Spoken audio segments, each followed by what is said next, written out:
Okay. All right. So I want to begin with this question because, again, it speaks about Yom Kippur that's coming up on Sunday night. And this is the question. Dear Rabbi, can you please explain to us what Yom Kippur is all about and what we should be focusing on during this holy day? That's a great question, of course, and a very apropos question. So if we had to condense the big idea of Yom Kippur into one major thought, and that is that God descends, comes to each and every one of us, takes our souls, washes the soul, puts it back, and at the end of the Yom Kippur, we start the year fresh, new, and with utter purity. That's really what Yom Kippur is about. I know it's called Yom Kippur because it's translated to Yom Kippurim, the Day of Atonement. But if we had to dig deeper into this idea of atonement, it's just that.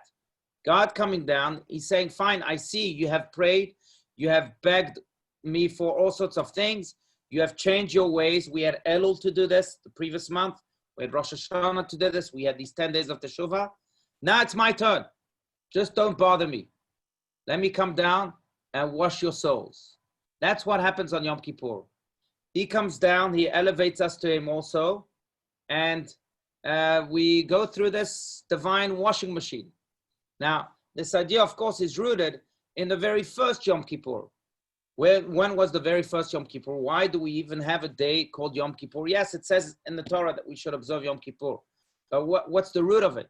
The root of it is because that's the day when Moses came down from Mount Sinai the second time with a second set of tablets, right? On Shavuot, we celebrated the giving of the Torah Mount Sinai. Moses remained there for 40 days and 40 nights. And then when he came down the first time, after 40 days and 40 nights, he saw the Jewish people sinning with the sin of the golden calf. And he smashed those tablets. And then he had to go back to ask for God's forgiveness and also to receive a second set of tablets. And he stayed there for an additional 40 days and 40 nights. When was the second time he came back? Yom Kippur. So Yom Kippur, it's this descent, this heavenly descent on earth, coming to each and every one of us and giving us those tablets, giving us that empowerment, giving us that washing. That's really the main thought of Yom Kippur. And that's what we should really be focusing on Yom Kippur. That God is here. God addresses each and every one of us. My dear Rabbi says that, yes, you have to go, you have to pray, you have to do what you need to do, you have to fast. But let's not bother God. Let God do the job on Yom Kippur. Let's be in tune with him, and that's why we dress in white. That's a custom. That's why we have all sorts of prayers that speak of God's heavenly glory and so on. But again, that's to keep us in tune with God, to know that, okay, we're connecting. This day is the day of connection, and God does his washing machine trick, and then we come out completely clean. So that's really the main idea of Yom Kippur. And that's what we should be focusing on. Now, more practically, I don't know if this answers the question, but you asked what Yom Kippur is all about. So that's what it's all about. What should you be focusing on? This is the idea you should be focusing on. But more practically, I think that just as God comes and focuses on our soul and washes that soul, so too, we should develop that divine vision on Yom Kippur, before Yom Kippur, and certainly after Yom Kippur. God comes, he could focus very well on all of our blemishes, and all of our scars, on all of our deficiencies. But God on Yom Kippur does not do that. As mentioned, he comes down, he focuses on our soul. And he says, look, you have such a diamond there, let me just wash it for you. So too, we should focus on other people's souls. And that's why, yes, we should be able to forgive on Yom Kippur. Now, there's a question about that soon, so we'll address the theme of forgiveness soon. But because we should be able to focus on the souls of people, not just their scars, not just their blemishes, not just the annoying part of people. God does that, so too, we should do that. And when we show God that that's the way we behave, that's the way we look at others, that's the way we also look at ourselves, we shouldn't do it just towards others, but also towards ourselves. So many times we beat ourselves down, saying, oh, we're terrible, and we're good for nothings, and we're losers, and whatever it may be. No, you have a soul in there. That's not the way to treat a soul. That's not the way to treat a diamond. So what if a diamond is filthy? Are you going to blame the diamond because you're going to tell the diamond that it's not a diamond anymore because it has filth? No, just wash off the filth. So that's the way we should treat ourselves. And when God sees that we develop this divine vision, and that's the way we prepare for Yom Kippur, that's the way we behave on Yom Kippur, and more importantly, that's the way we behave after Yom Kippur, then God says, okay, I'll do the same with you. I'll focus on your soul, and I'll make sure to empower that and ensure that that brightens up. So that's the main idea. Okay, still staying under the theme of Yom Kippur. I know that we are supposed, and going into this theme of forgiveness. So this is a different question. Dear Rabbi, I know that we are supposed to be forgiving people before Yom Kippur. And the gist of the question is this, but what if someone hurt me very badly? How can I still forgive that person? What if someone hurt you very badly? Look, I want to start off by saying that there are hurts that are almost unforgivable. So there are exceptions. It's like, I would say, physical abuse, molestation. And that's very hard to forgive. And I don't know if that falls under the segment of molestation, the category of exceptions. But let's say we're not speaking about those exceptions, because I don't know, you didn't write exactly what you were speaking about. You are hurt very badly, but you didn't say why. And by the way, I'm happy to sit down with you and dig into this a little more. But let's say it doesn't fall under the category of the exceptions. What if someone hurt you very badly? How can you still forgive them? So we just said, number one, by focusing on their soul. Everyone, even Anne Frank, right? Famously, that's one of her famous quotes. She wrote, I still believe. Anne Frank, who faced the wrath of the Nazis, who was killed herself by the Nazis. His family was killed by the Nazis. She wrote, after all said and done, I still believe that people are good at heart. It's one of her famous quotes. Even Anne Frank saw that in people. Even that there is some goodness in people. So focus on that. God is doing that towards us. You too, focus on that. Focus on the goodness in people. It's amazing to me, and I know I've mentioned this now many, many times. But when people die, all of a sudden they become saints. What happened to the crooks? What happened to all those people? No, we learn to look at people differently after they die. So why wait till they die? Why not do that during their lifetime too? That's one tool. If you still can't find any good, or it's too sensitive, then why hold a grudge? Then why carry this toxicity? You know, Nelson Mandela famously said that resentment is like drinking poison and hoping that the other person, your enemy, dies from it. It kills you after all. Hatred hurts the hater the most, they say. So why hold a grudge? Why not just say, fine, I can't find any good, but let it slide. I forgive myself. I make mistakes, I forgive myself. Why not forgive others? Yes, I'm not as bad as the other. Okay, but you learn to overlook things. So you can learn to overlook things others. And I will also submit something maybe astonishing and maybe outrageous, but something that to me has been proven time and time again. That is, I'm a big believer that the way you look at people is the way they'll look back at you. If you look at people with love, they'll look back at you with love. If you look at people with hatred, they eventually will look back at you with hatred. Now, if you look at people with love, even those people that hurt you, eventually that love will be given back to you by them. That's just the way it works. King Solomon says in the book of Proverbs, Kamayim apanim al apanim ken leva adam el adam.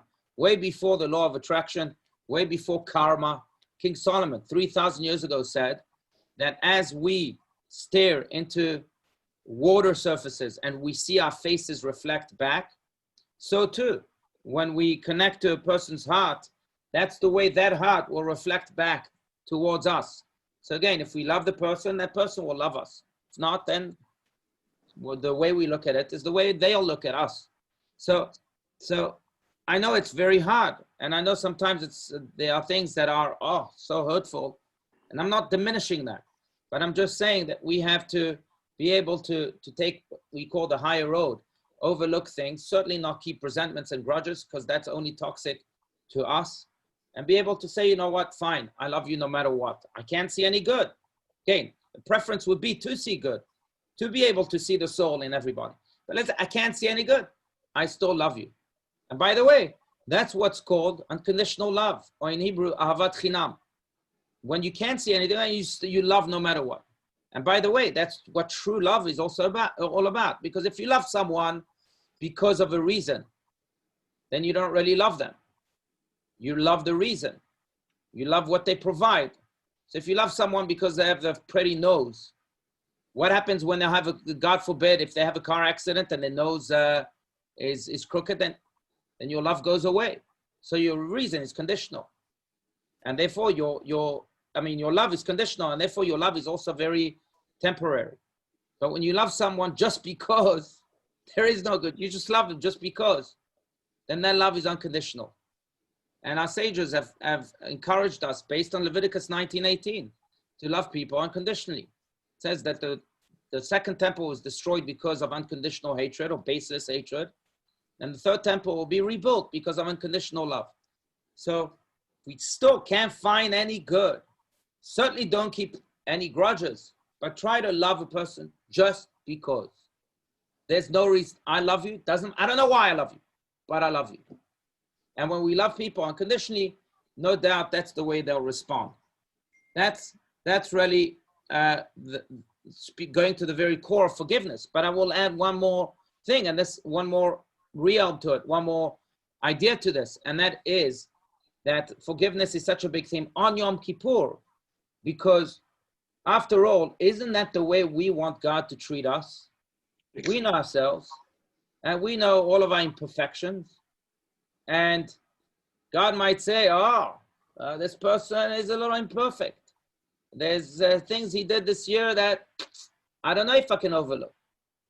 But then we go and we overlook any blemishes in others, and God says, wow. They're overlooking blemishes, so I'll do the same for them. And that's really why Yom Kippur carries this very important theme of forgiveness. Okay, next question. So staying under the same theme, and then we have a question that's not related to Rosh Hashanah, Yom Kippur, and so on. But next question. Shalom, dear Rabbi, could we clarify if tomorrow we dip the khala in honey, as we do on Rosh Hashanah, or do we go back to salt? Also, if you could please share any more details about the special Shabbat before Yom Kippur during the high holidays, which is this coming Shabbat. So let me relate first to question number one. Do we dip the challah in honey? So the custom is, yes, to dip the challah in honey from Rosh Hashanah up until the Shabbat after Simchat Torah, up until the first Shabbat of the year, Shabbat Bereshit, when we read Bereshit in full. And that's because the whole month really should be a month of holiness, of sweetness, not just the first days, but the whole month. Because in a way, yes, the first day opens up the year, but also the first month opens up the year. So why not fill the whole month with sweetness? So we should continue to dip a challah in honey, not in salt, until Bereshit. That's really the prevalent custom, at least of Kabbalists. Now, can I share more details about the special Shabbat before Yom Kippur? Certainly. So this coming Shabbat from tomorrow night until Saturday night is nicknamed by sages as Shabbat Shuvah. Some call it Shabbat Tshuva, which means the Shabbat of return. The technical reason is because the Haftarah of this Shabbat quotes the verses of the prophet that says, Shuva Yisrael ad Hashem Elokecha, God begging us, please return to me, return to your true selves. So evoking the words of this Haftarah, we call the Shabbat Shuvah, the Shabbat of return. But since it falls between Rosh Hashanah and Yom Kippur, which are known as days of Teshuvah, are called the 10 days of Teshuvah, Aseret Yemei Teshuvah, we also call the Shabbat of return. It falls in this time period.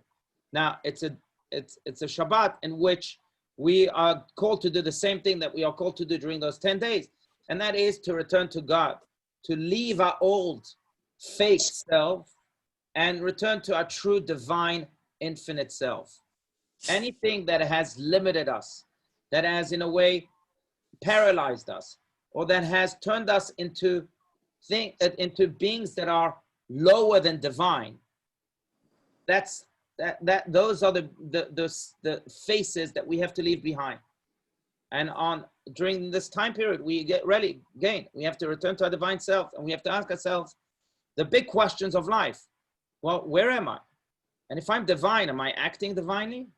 You know, the Lubavitcher Rebbe was once, I know this person, and he told me the story, was once approached by a young man. He was a young man then, who had a terrible eating addiction.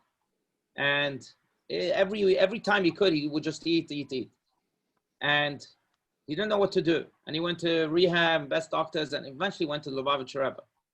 And the Rebbe, with one question, transformed this man completely. What doctors, therapists, and rehab centers tried to do, the Rebbe did with just one question.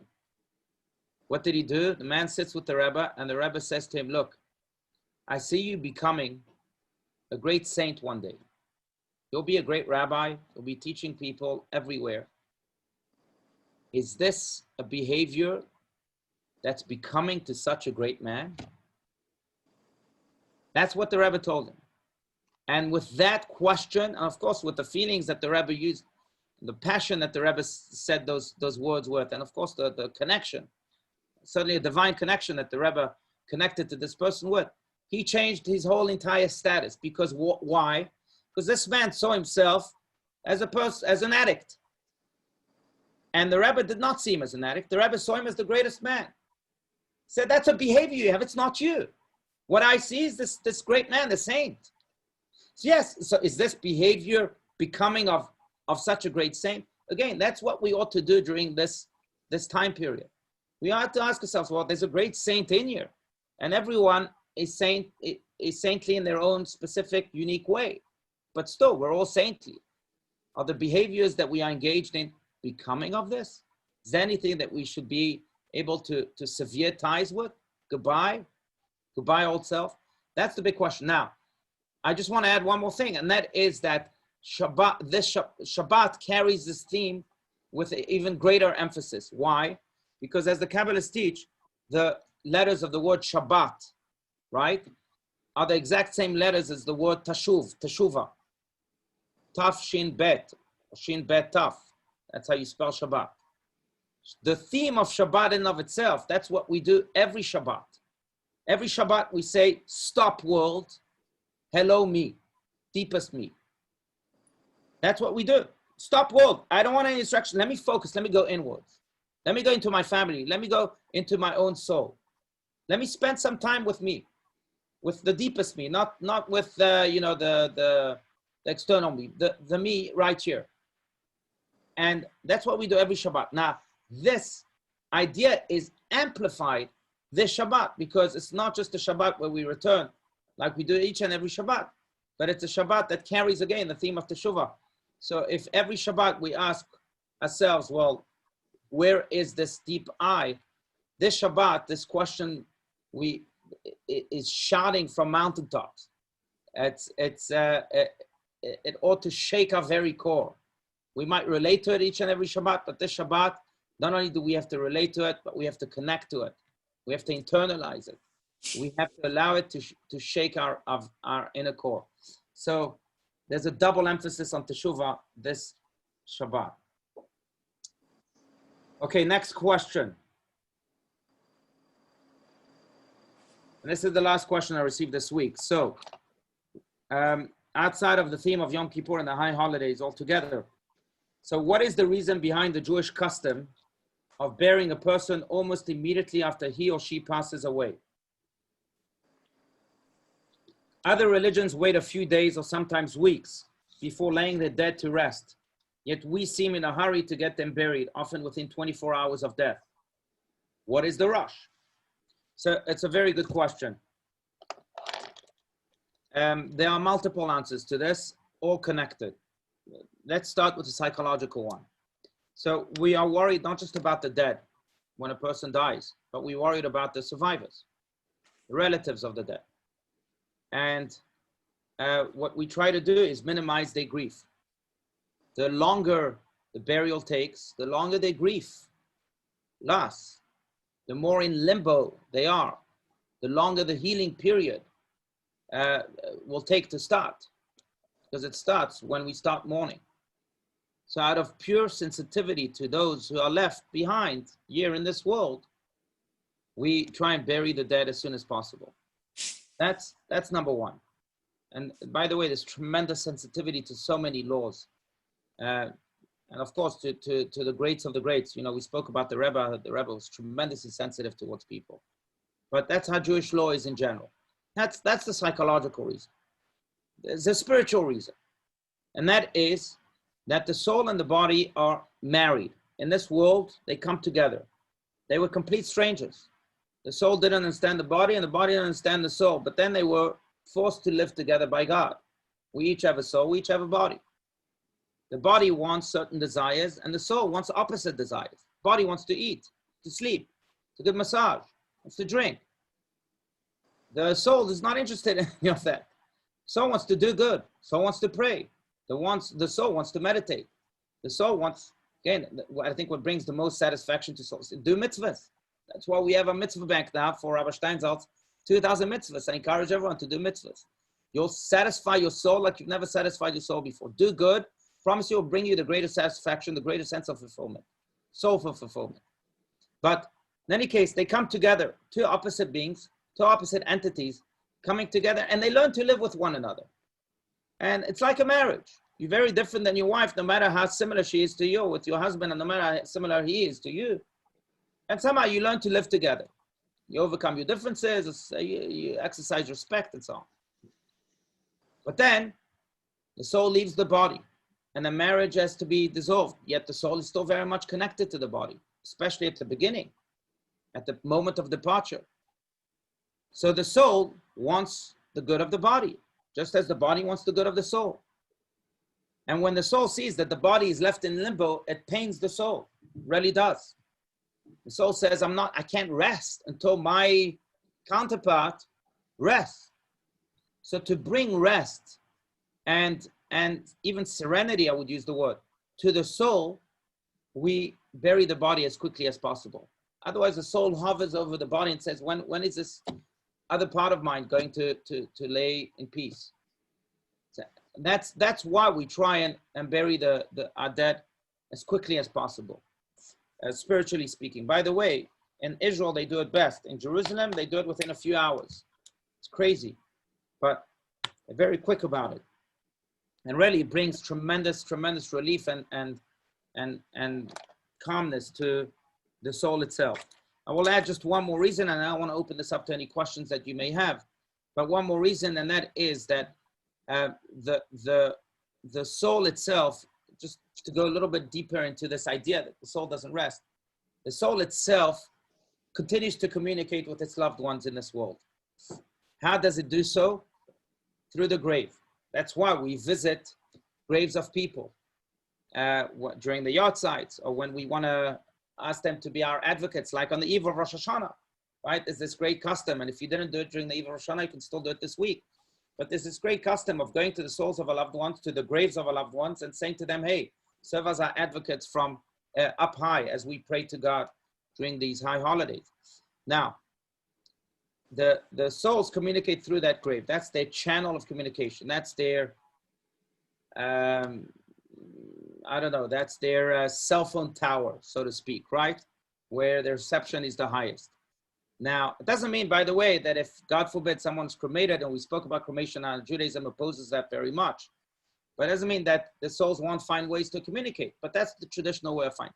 Now, we therefore if we want to communicate with the souls, and if we want the souls to communicate with us, we better get that resting place ready as quickly as possible.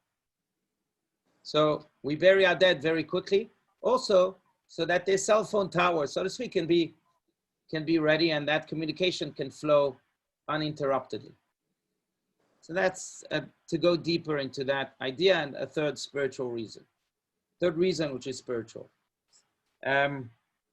But in any case, we should not know, I know we concluded the session with death, but I of course want to open this up to more questions. But we should not know of any of that, and we should only know of life. And speaking about death and life, God should sign us all in the book of life, the Sefer HaChaim, as we say in the prayer, this coming year. and not just Sefer HaChaim, that is a life where we exercise just existence, but we want to live a life that exercises living, which means that it needs to be the book of life that gives us life with good health, with meaning, with purpose, and with unrelented passion to fulfill our God-given purpose each and every day.